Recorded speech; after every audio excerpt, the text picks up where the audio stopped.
안녕하세요. 김호준입니다. 비트코인 논란 관련해 가장 흔한 오해 중 하나가 블록체인 기술을 모르면 뭘 모르고 하는 소리라고 씹어오는 거죠. 지금의 광풍은 기술이 아니라 인간의 욕망 때문이고 기술은 복잡해도 욕망은 단순한 거죠. 지금 한국의 비트코인 상황에 거품이 있다는 건 시장 참여자들도 모르는 게 아니죠. 다만 그 거품이 내가 돈을 번 다음에 터지길 바라는 거죠. 정부 규제가 우리를 관련 기술 후진국으로 만들 거란 우려도 과장된 겁니다. 중국 검색 포털 바이두는 자체적으로 단순히 비트코인 거래가 아니라 블록체인을 통한 자산 거래 비즈니스 플랫폼을 자체 개발해 운영 중입니다. 기술의 미래 가치는 바로 이런 데 있는 거 아니었습니까? 그런데 중국은 가상화폐 거래소를 폐쇄하고 화폐 공개와 채굴을 금지시킨 가장 강력한 규제 국가죠. 정부 규제가 어느 수준이고 어떤 방향이어야 하는지에 대한 논의는 당연히 있을 수 있습니다만 정부 규제가 블록체인 기술 발전을 아예 막는다는 소리는 적어도 현재 한국 상황에 있어서는 거짓말입니다. 김호준 생각이었습니다.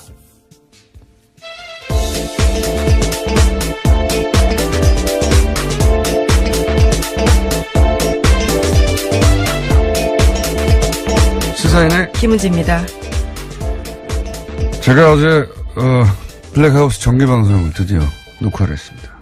네, 이번 주에 방영되는 걸로 알고 있는데요. 목요일. 어제 녹화해도 괜찮은가요? 목요일 예. 오후 11시에 방영합니다. 이 얘기를 하는 이유는 오늘 새벽에 녹화가 끝나서 제 혀가 따로 놀 수도 있다는 점을 미리 알려드리는 바입니다. 네. 비트코인 관련해서 이야기가 많고 예. 오늘 저희가 3부에서에 하도 논란이 많아서 경제부총리를 직접 모시고 이 얘기를 나눌 텐데 예. 근데 왜 이런 얘기 있었잖아요. 예전에 비디오 테이프 기억나세요? VH 네, 비디오 테이프요. 아, 예. 참 베타 예.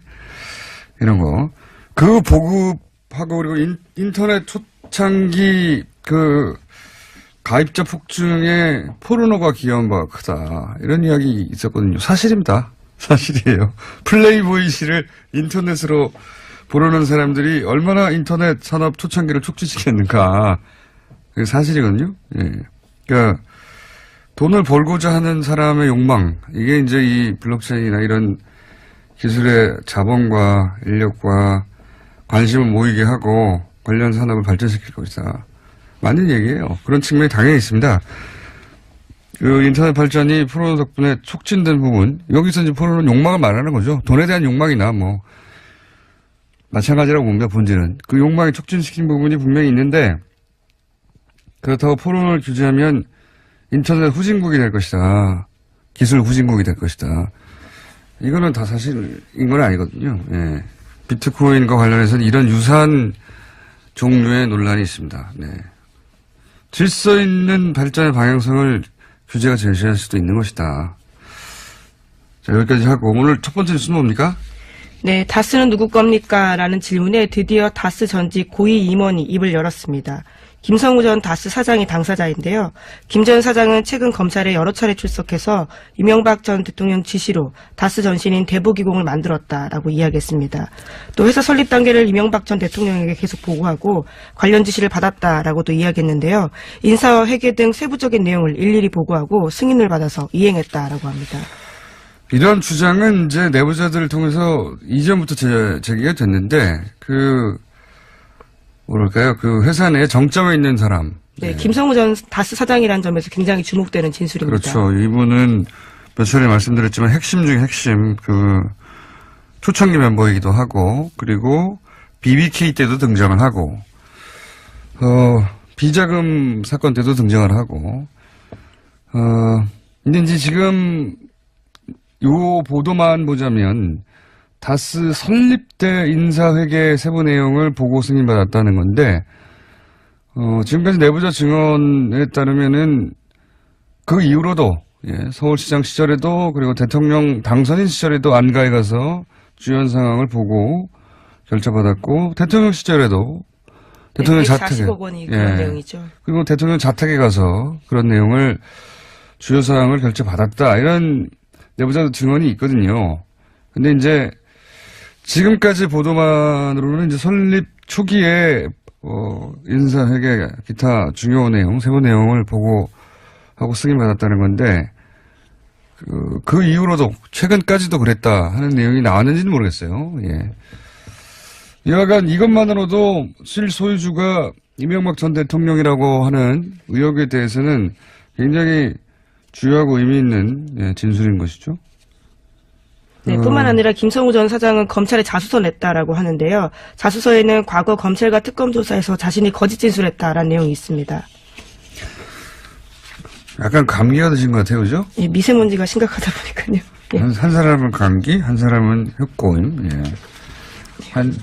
굉장히 잘 어울리는. 예, 송구합니다. 자, 권승호 전 전무도 김성우 전 사장과 같은 시기에 현대를 나와서 같이 합류한 초창기 멤버로 이 두 사람 다 중요한 것은 결제 라인이 있었다는 겁니다. 예. 그러니까 이명박 전 대통령이 절대 신임했던 사람이라는 거죠. 돈을 맡겼으니까. 그러니까 쭉 문제가 됐던 그 120억 비자금과 관련된 경리가 그 위에 전무 그리고 사장 이렇게 직접 결제 라인이었다는 거고요. 이 두 사람이 입을 연다는 것은 사실은 비자금과 관련한 이야기도 사실대로 나올 수밖에 없다. 어디까지 입을 열지는 모르겠습니다. 네, 과거에 다 거짓으로 진술했다라고 이야기는 하고 있습니다. 네, 과거는 거짓이었고 지금은 이제 사실인데 어디까지 할지는 모르겠습니다. 여하간 현재 설립 초기에 관해서 입을 열었다는 게 보도되는 거고요. 예, 검찰한테는 더 많은 내용이 있을지도 모르죠. 여하간 굉장히 중요한 두 사람. 이게 이제 이명박 전 대통령 관련해서 여러 갈래의 수사가 있고 그때마다 이명박 전 대통령으로 직접 가는 가장 결정적인 그 공무원, 증인 이런 사람들이 석방되거나 구속 기각되거나 그래왔는데 이 다스는 그게 좀 어려워요. 왜 어렵냐면 지금 이명박 전 대통령 측근들이라고 하는 청와대 시절의 인사들이나 이런 분들을 쭉 모여서 회의를 한다지 않습니까? 그분들은 정치인이고, 예. 본인이 뒤집어 쓰고 갈 수도 있어요. 생각해보면. 근데 이분들은 다스는 그런 게 아니거든요. 게다가 다스는 사기업의 사례잖아요. 그러니까 공무원들이 다 모를 수도 있어요. 이런 분들을 제외하고는. 그러니까 막기가 어려운 겁니다. 이 다스 관련은. 제가 다스에 집중했던 이유 중에 하나이기도 하고요. 자, 다음은요. 네, 또 다른 다스 문건도 나왔습니다. 어제 MBC가 보도했는데요. 다스가 BBK에 투자한 140억 원을 돌려받겠다면서 미국에서 여러 건의 소송 진행했습니다. 이 과정에서 김백준 씨가 관여한 정황이 드러났는데요. 당시에는 이명박 정부 청와대 총무비서관이었습니다. 해당 내용을 입수해서 보는데요. 미국에서 벌어진 BBK 소송과 관련해서 사건 수임료에 대해서 김백준 기획관이 관심을 가졌다라는 내용이 있습니다. 김백준 씨가 집사라는 얘기는, 금고직이라는 얘기는 벌써, 지금, 현 시점이 아니라 한 10여 년 전, 그 이전부터 나왔던 언론에서는 항상 알고 있던 내용인데, BBK 재판 때도 등장을 하죠, 김백준 씨가. 아예. 예. 그런데 이제, BBK가 투자한 140억, BBK에 투자한 140억을 다스가 돌려받는 과정. 여기서, 문건이 나왔다는 게 중요하죠. 이름이 등장하는 문건. 그러니까 김백준 당시 청와대 비서관에게 일개 사기업의 소송을 계속 보고하고 있었다는 그런 정황이 드러난 문건이 나왔다는 얘기고요. 김백준 씨는 이제 지금은 특활비 때문에 예, 오늘 영장 실질심사 있습니다. 영장 실질심사. 요 관련해서는 저희가 저희 영장 해설 전담 이정렬 판사하고 잠시 또 이야기를 나눠볼 텐데 좀 이따가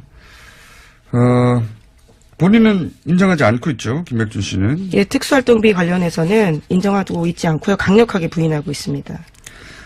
저는 강력하게 부인하는 게 안 받았다고 부인하는 줄 알았는데 그게 아니고 기억이 나지 않는다고 부인하고 있다고 합니다. 예. 다른 얘기죠. 네. 그렇죠. 그랬었나 하고 나중에 뒤집을 수도 있는 얘기죠. 기억이 나지 않는다는 것은. 굉장히 법적인 용어로 들립니다. 맞습니다. 네. 예, 법적으로는 기억이 나지 않는다가 안 받았다보다 훨씬 좋은 대처입니다. 예. 나중에 가면, 아, 그랬구나 할 수도 있고요. 만약에 드러나면. 법적으로는 기억이 나지 않는다는 걸 잘 씁니다. 그래서. 예, 하지만 굉장히 구체적인 진술도 나왔다라고 하는데 국정원 직원 A씨 같은 경우에는 검찰 조사에서 김백준 전 기획관에게 돈을 줬다라고 상세하게 진술했다고 합니다. 뭐 시기와 장소를 특정했으니까요. 박근혜 전 대통령 특활비 관련해서 구속된 사람들도 다 마찬가지였죠. 예, 상세하게, 시기와 장소와 그리고 뭐 돈을 어떤 방식으로 전달했는지까지 구체적으로 국정원에 준 사람이 지금 했다고 하는 겁니다. 예. 근데 이제, 김백준 전 기획관은 기억이 나지 않는다 하는 것이고요. 굉장히 법률 검토를 좀 받은 거죠. 예.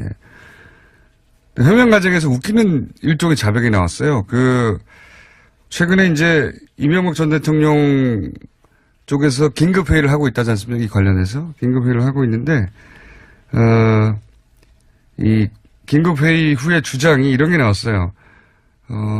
2008년인가요? 그 당시 아파트 근처에서 돈을 받지 않았다고 그거를 사실이 아니다라고 했는데 아파트 근처에서 돈을 받았다는 내용은 검찰의 구속영장이 없어요. 네, 그렇다고 합니다. 예. 청와대 인근이라고 하고요. 그러니까 이 말은 뭐냐면 아파트 근처에서 받았다는 얘기가 아니겠는가. 저는 역으로 그렇게 생각합니다. 예.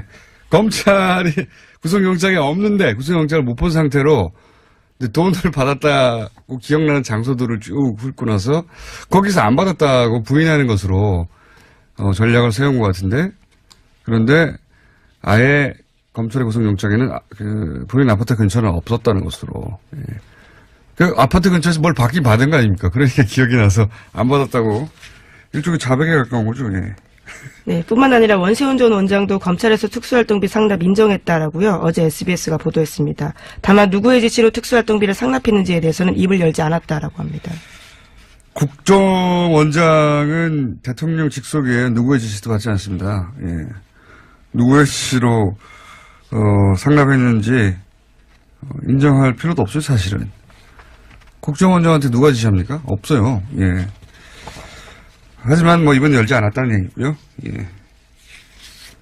자, 본인이 이렇게 기억이 나지 않는다고 대처할 경우에 이 구속영장 과연 발부될 것인가? 예, 이정일 판사하고 잠시 후 그 부분 얘기 나눠보겠습니다. 다음 뉴스는요? 네. 국정원 관련된 소식이 또 있습니다. 국정원이 관변단체 어버이연합에 돈을 준 내용이 구체적으로 나왔는데요. 어제 열린 유성욱 전 국정원 심의전단장 공판에서 나온 내용입니다. 검찰은 국정원이 각종 단체를 맡아 관리하면서 정보를 수집하는 방어팀 소속의 직원 진술조서를 공개했는데요. 이 내용을 보면 매달 어버이연합에 200에서 300만 원 돈을 줬다라고 합니다. 그리고 시위동원 규모에 따라서 10명 내외면 100만 원, 20명에서 30명이면 200만 원, 그 이상이면 300만 원 줬다라고 하고요. 대학 교수나 전 국정원 직원과 연락해서 현안이 있을 때 칼럼을 부탁하고 보통 30만 원의 원고료를 줬다라고 합니다. 어버이연합이 이렇게 동원된 시위라는 주장은 제가 2010년대부터 하고 있었습니다. 2010년부터 저도 어버이연합 항의 시위, 항의 방문 받은 적이 있는데 사실 이렇게 노인분들이 와가지고 하면 할 수 있는 게 없어요. 예. 다만 즐거운 점도 없는 건 아닙니다. 대부분 잘 우리를 모르기 때문에 예. 저도 그 시위에 같이 들어가가지고 김어준 나쁜 놈이라고 같이 욕하기도 하고 그런 적도 있습니다. 박원순 시장을 여자로 오해해서 욕을 했다라는 건 유명한 사례입니다. 거기 나오면 다 돈 벌어 나오거나 일당으로 이제 나오신 분들이고 따라 구호를 하는 분들이 많아서. 근데 과거에 이런 얘기하면 당장 또 이런 내용을 보도하는 언론사 앞에 쳐들어가가지고 또 공격을 했었죠. 예.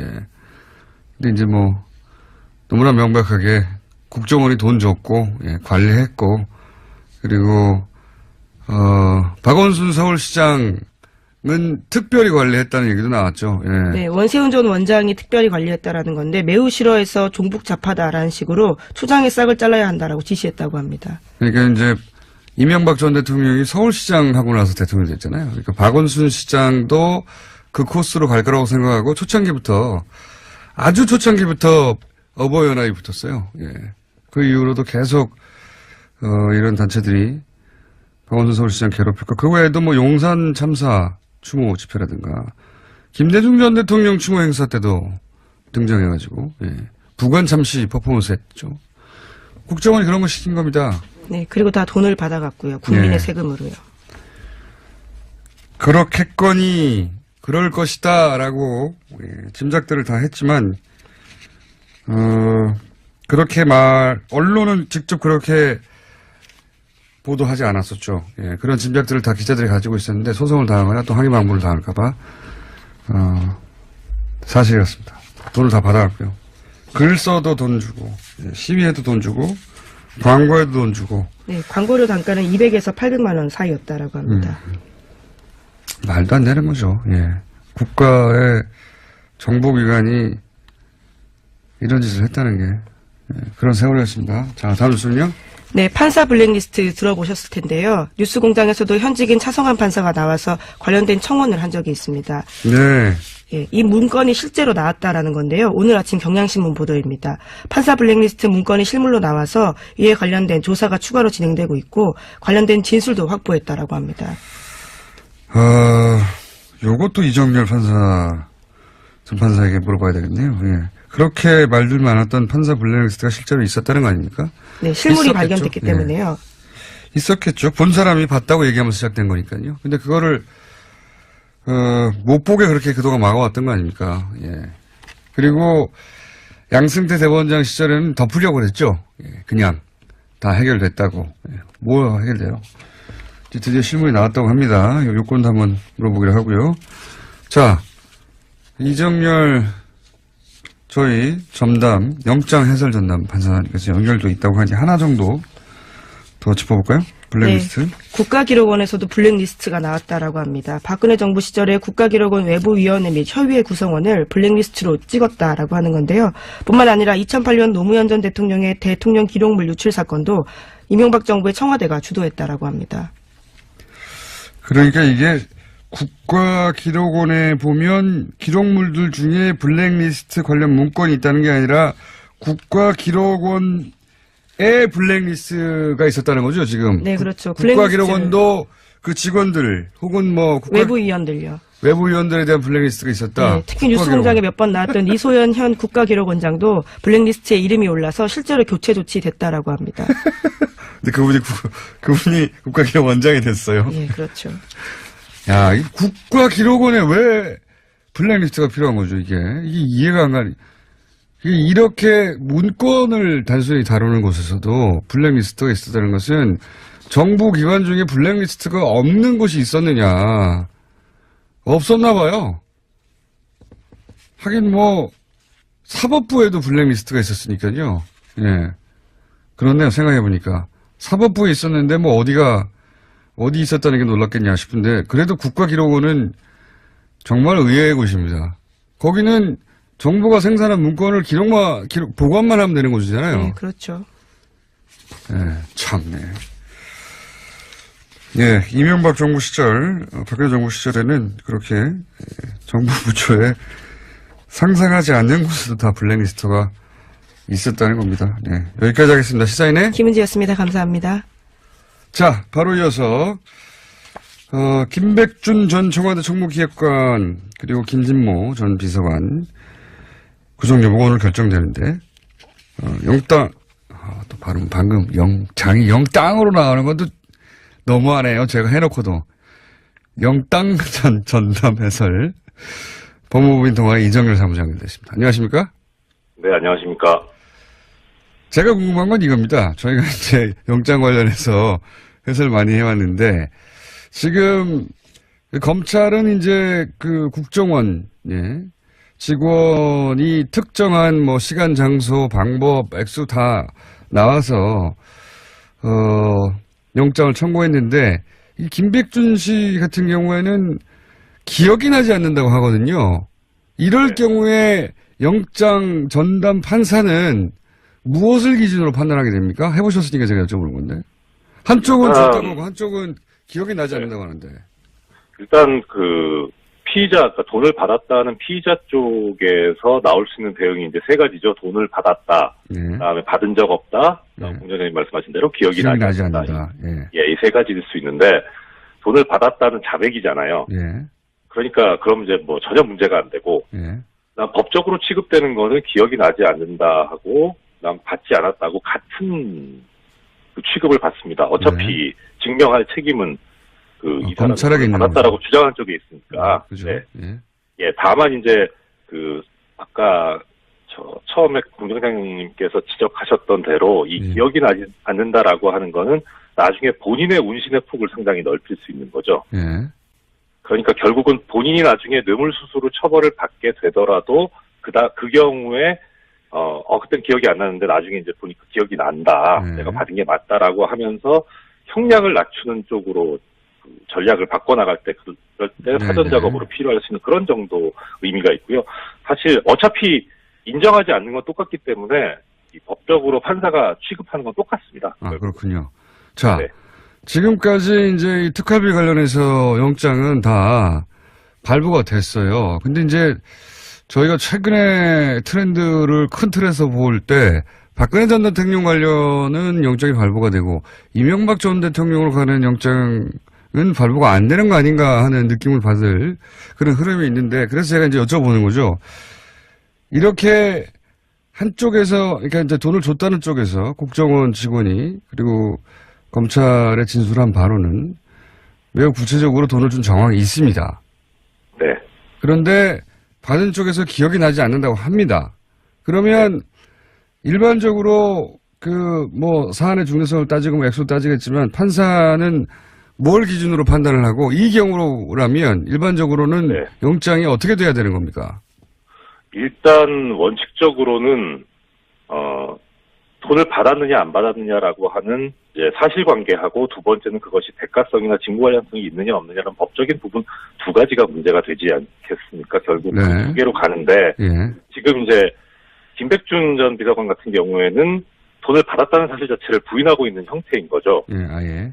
예, 그러니까 네, 지금 그 부분에 있어서는 결국은 이 돈을 줬다고 하는 참고인의 진술이 얼마나 이성적이고 합리적이고 일관성이 있느냐.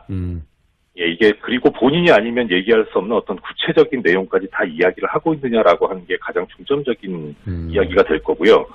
근데 그게 지금 김백준 전 비서관 같은 경우는 문제가 되고 있는 것 같긴 한데 오히려 제가 좀 걱정스러워하는 부분은 이 직무 관련성 부분이거든요. 그러니까 직무 관련성 부분에 있어서 문제는 아까 공장장님께서 말씀하셨는데 조윤선 전 장관 같은 경우에는 영장이 기각이 됐었죠. 예.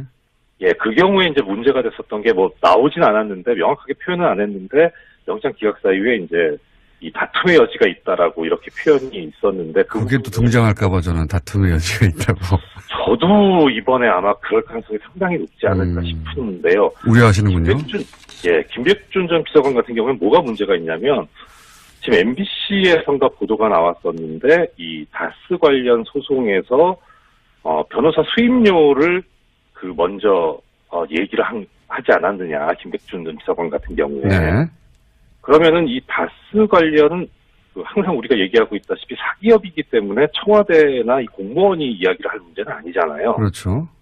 그런데 청와대에서 이야기를 했다고 하는 거는 개인적인 부분까지 청와대가 관여를 하고 있었다는 것이고, 예. 이 개인적인 이제 이명박 전 대통령의 개인적인 부분까지. 예. 그러면은 아주 축소돼서 해석을 했을 경우에 정말 과잉 충성하는 과정에서 모든 것을 다 관여를 해왔고 관리를 해왔다라고 해석할 여지가 있을 수도 있겠지만 적어도 변호사 선임 비용까지도 이명박 전 대통령이 몰랐다라고 할 수 있겠는가.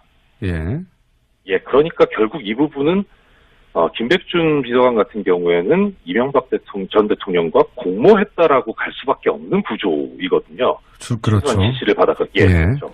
그런데 그 외의 부분, 지금 이 다스 그 변호사 선임료 부분이 구속영장 청구 범죄 사실이 들어있는지는 잘 모르겠는데 그게 아니라면 총무비서관 같은 경우에는 지시를 받았다라고 하지 않는다면 그러면은 총무비서관에 대해서 이 국정원이 뇌물을 줘야 될 특별한 직무 관련성은 별로 그렇게 뚜렷하진 않거든요. 네네. 그러니까 이 부분이 문제가 될 가능성이 좀 있습니다. 돈을 줄 그래서 이유가 뭐가 있느냐. 예. 그렇죠. 예, 그러니까 줬다고 달라 그래서 줬다라고 하는 정도까지는 그렇다 쳐도 그거는 이제 돈을 줬냐 안 줬냐 하는 사실관계 문제지 법적으로 이게 직무 관련성이 있냐 없냐의 문제는 아니거든요. 이건 또 다른 문제이기 때문에. 네. 그래서 문제는 이제 이런 경우에 통상적으로 직무 관련성이 없어서 따지긴 하지만 지금 돈을 수수했느냐가 먼저 쟁점이 돼 있기 때문에 그 부분이 해결이 된다면 통상적으로 영장을 발부해 왔어요. 왜냐하면 일단은 증거인멸의 우려가 있어 보이니까. 네네. 인정 안 하고 있으니까요. 그런데 공장장님께서도 지적하셨다시피 이 지금 이명박 전 대통령으로 향하는 구속영장은 너무나 엄격하고 축소되게 지금 되어왔었거든요. 네. 게다가 김백준 그러니까 씨는 만약에 구속된다면 그 다음은 대통령밖에 없거든요. 예. 그렇죠. 일단 순서가 차곡차곡 이제 지금 아마 검찰에서도 그 윗단계인 이제 비서실장, 그다음에 그 위에 대통령까지 갈 텐데 이 지금 첫 단계가 차단돼 버리는 상황이기 때문에 상당히 중요한 단계이기도 하고 또 그리고 문제는 그런 상황에서 이런 직무 관련성 과연 통상적으로 영장 발부할 때처럼 그렇게 이 지금 현재 서울중앙지방법 영장전담들이 인정해 줄 것인가는 상당히 회의적이거든요. 그러니까 통상적으로는 발부돼야 하는데 지금 영장 서울중앙의 영장이 이때까지 보여왔던 영장의 발부와 기각의 전례를 볼 때 우려된다 이런 말씀이시네요? 예, 그렇습니다. 오히려 발부되면 정말 놀라운 일이 아닐까 싶은 생각이 듭니다. 알겠습니다. 오늘 여기까지 하고요. 예, 결과 가지고 또 한번 얘기 나누겠습니다. 감사합니다. 네, 안녕히 계십시오. 법무법인 동안의 이정열 사무장이었습니다. 초기에 인사회계 기타 중요 내용, 세부 내용을 보고하고 승인받았다는 건데 그 이후로도 최근까지도 그랬다 하는 내용이 나왔는지는 모르겠어요. 예. 여하간 이것만으로도 실소유주가 이명박 전 대통령이라고 하는 의혹에 대해서는 굉장히 주요하고 의미 있는 진술인 것이죠. 네, 뿐만 아니라 김성우 전 사장은 검찰에 자수서 냈다라고 하는데요. 자수서에는 과거 검찰과 특검 조사에서 자신이 거짓 진술했다라는 내용이 있습니다. 약간 감기가 드신 것 같아요, 그죠? 예, 미세먼지가 심각하다 보니까요. 예. 한 사람은 감기, 한 사람은 흑고임. 예. 굉장히 잘 어울립니다. 예, 송구합니다. 자, 권승호 전 전무도 김성우 전 사장과 같은 시기에 현대를 나와서 같이 합류한 초창기 멤버로 이 두 사람 다 중요한 것은 결제 라인이 있었다는 겁니다. 예. 그러니까 이명박 전 대통령이 절대 신임했던 사람이라는 거죠. 돈을 맡겼으니까. 그러니까 쭉 문제가 됐던 그 120억 비자금과 관련된 경리가 그 위에 전무 그리고 사장 이렇게 직접 결제 라인이었다는 거고요. 이 두 사람이 입을 연다는 것은 사실은 비자금과 관련한 이야기도 사실대로 나올 수밖에 없다. 어디까지 입을 열지는 모르겠습니다. 네, 과거에 다 거짓으로 진술했다라고 이야기는 하고 있습니다. 네, 과거는 거짓이었고 지금은 이제 사실인데 어디까지 할지는 모르겠습니다. 여하간 현재 설립 초기에 관해서 입을 열었다는 게 보도되는 거고요. 예, 검찰한테는 더 많은 내용이 있을지도 모르죠. 여하간 굉장히 중요한 한 종류의 논란이 있습니다. 네. 질서 있는 발전의 방향성을 규제가 제시할 수도 있는 것이다. 자, 여기까지 하고 오늘 첫 번째 뉴스는 뭡니까? 네, 다스는 누구 겁니까? 라는 질문에 드디어 다스 전직 고위 임원이 입을 열었습니다. 김성우 전 다스 사장이 당사자인데요.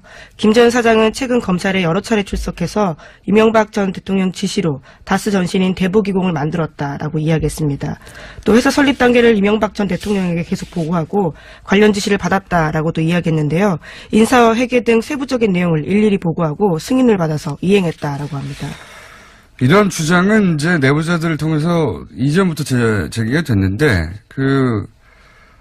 뭐랄까요? 그 회사 내에 정점에 있는 사람. 네, 김성우 전 다스 사장이라는 점에서 굉장히 주목되는 진술입니다. 그렇죠. 이분은 몇 차례 말씀드렸지만 핵심 중에 핵심 초창기 멤버이기도 하고 그리고 BBK 때도 등장을 하고 비자금 사건 때도 등장을 하고 근데 이제 지금 요 보도만 보자면 다스 설립 때 인사회계 세부 내용을 보고 승인받았다는 건데, 지금까지 내부자 증언에 따르면은 그 이후로도, 서울시장 시절에도 그리고 대통령 당선인 시절에도 안가에 가서 주연 상황을 보고 결제받았고, 대통령 시절에도 대통령 자택에. 140억 원이 그런 내용이죠. 그리고 대통령 자택에 가서 그런 내용을 주요 사항을 결제받았다. 이런 내부자 증언이 있거든요.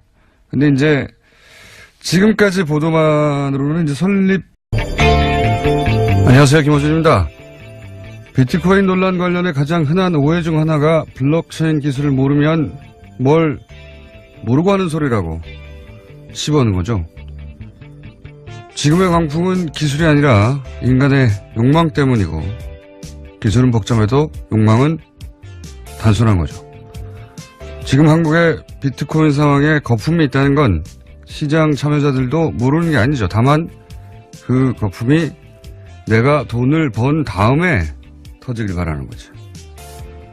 정부 규제가 우리를 관련 기술 후진국으로 만들 거란 우려도 과장된 겁니다.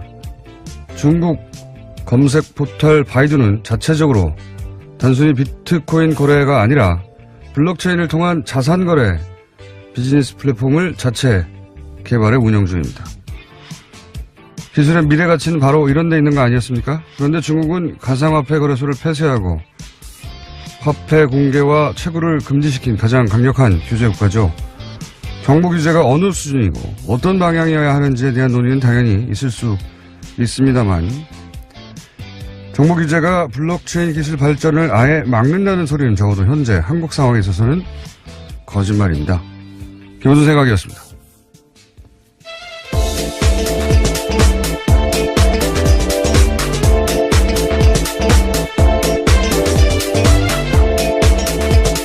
시사인의 김은지입니다. 제가 어제 블랙하우스 정기방송을 드디어 녹화를 했습니다. 네, 이번 주에 방영되는 걸로. 두 사람. 이게 이제 이명박 전 대통령 관련해서 여러 갈래의 수사가 있고, 그때마다 이명박 전 대통령으로 직접 가는 가장 결정적인 그 공무원, 뭐 증인, 이런 사람들이 석방되거나 뭐 구속 기각되거나 그래왔는데, 이 다스는 그게 좀 어려워요. 왜 어렵냐면, 지금 이명박 전 대통령 측근들이라고 하는 청와대 시절의 인사들이나 이런 분들을 쭉 모여서 회의를 한다지 않습니까? 그분들은 정치인이고, 예. 본인이 뒤집어 쓰고 갈 수도 있어요. 생각해보면. 근데 이분들은 다스는 그런 게 아니거든요. 게다가 다스는 사기업의 사례잖아요. 그러니까 공무원들이 다 모를 수도 있어요. 이런 분들을 제외하고는. 그러니까 막기가 어려운 겁니다. 이 다스 관련은. 제가 다스에 집중했던 이유 중에 하나이기도 하고요. 자, 다음은요. 네, 또 다른 다스 문건도 나왔습니다. 어제 MBC가 보도했는데요. 다스가 BBK에 투자한 140억 원을 돌려받겠다면서 미국에서 여러 건의 소송 진행했습니다. 이 과정에서 김백준 씨가 관여한 정황이 드러났는데요. 당시에는 이명박 정부 청와대 총무비서관이었습니다.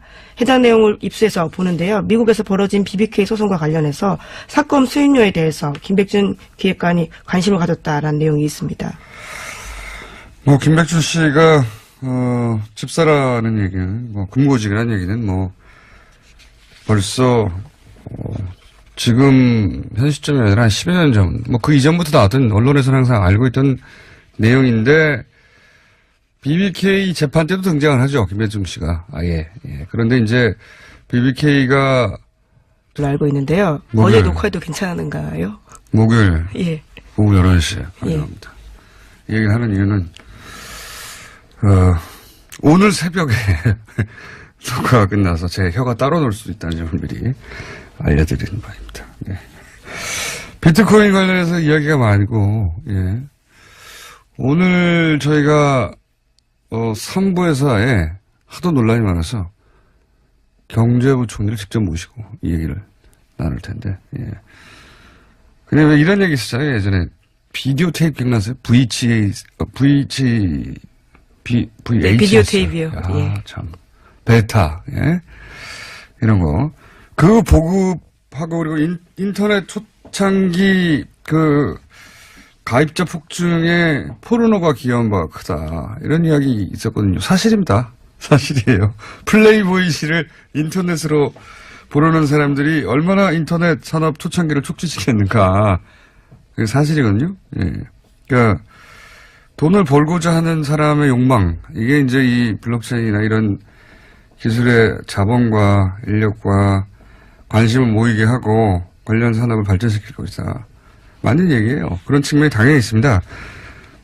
그 인터넷 발전이 포르노 덕분에 촉진된 부분, 여기서 이제 포르노는 욕망을 말하는 거죠. 돈에 대한 욕망이나 뭐 마찬가지라고 봅니다. 본질은. 그 욕망이 촉진시킨 부분이 분명히 있는데 그렇다고 포르노를 규제하면 인터넷 후진국이 될 것이다. 기술 후진국이 될 것이다. 이거는 다 사실인 건 아니거든요. 예. 비트코인과 관련해서는 이런 유사